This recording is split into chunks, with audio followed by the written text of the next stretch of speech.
ഈ കുട്ടി അടങ്ങണില്ലല്ലോ പണ്ടാണ്. ഈ എയർലൈൻസുകാർക്ക് കുറച്ചെങ്കിലും കൂട്ടിത്തരായിരുന്നു. ദേ ഇനി ഇരിക്കുന്നു. ഈ 50 കിലോക്ക് ഞാൻ എവിടെ കൊണ്ടുവയ്ക്കാനാണ്? നിനക്ക് ഞാനൊരു സൊല്യൂഷൻ പറഞ്ഞുതരട്ടെ. നീ ഫ്ലീഗോ എന്ന് പറഞ്ഞ് കേട്ടിട്ടുണ്ടോ? അതൊരു സെറ്റപ്പാ. എന്റെ ചേച്ചിയൊക്കെ കാനഡയ്ക്ക് അയക്കുന്ന ഫ്ലീഗോ വഴിയാ. നീ ഒന്ന് ട്രൈ ചെയ്ത് നോക്ക്. ആ എന്നാ ഞാൻ അതിന്റെ 50 കിലോ ഫ്ലീഗോ കൊണ്ട് കൊടുത്താലോ? ചേട്ടാ, എനിക്ക് കാനഡയിലോട്ടെ എത്ര കിലോ കൊണ്ടുപോകാൻ പറ്റുമായിരിക്കും? നമുക്ക് എത്ര വേണമെങ്കിലും നിങ്ങൾക്ക് എത്ര കൊണ്ടുപോകണ്ടേ? എനിക്കൊരു 50 കിലോ. 50 ഉണ്ടായിരുന്നു. നമുക്ക് 20+ ആണെന്നുണ്ടെങ്കിൽ ഓൾ കേരള പിക്കപ്പ് അവൈലബിൾ ആയിരുന്നു. നമ്മൾ എവിടെ വന്ന് പിക്ക് ചെയ്യുമായിരുന്നു. അത് നമുക്ക് അടുത്ത തവണ അങ്ങനെ ചെയ്യാം. Oh sure. അപ്പൊ എനിക്ക് 50 കിലോ ഒന്ന് പാക്ക് ചെയ്ത് നമുക്ക് അയക്കാം.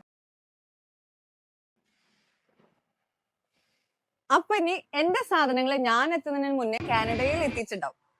നിങ്ങൾക്ക് നാട്ടിലെ തേൻമിഠായും ചക്കവറുത്തതും അലിവും ഒക്കെ കഴിക്കാൻ കൊതിയാവുന്നുണ്ടെങ്കിൽ വേഗം തന്നെ ഫ്ലീറ്റ്ഗോനെ കോൺടാക്ട് ചെയ്തോളൂ. അങ്ങനെ എൻ്റെ സാധനങ്ങൾ വളരെ ഭംഗിയായിട്ട് പാക്ക് ചെയ്ത് അവർ കാനഡയിൽ എത്തിച്ചിരിക്കുകയാണ്. Thank you so much ഫ്ലീറ്റ്ഗോ.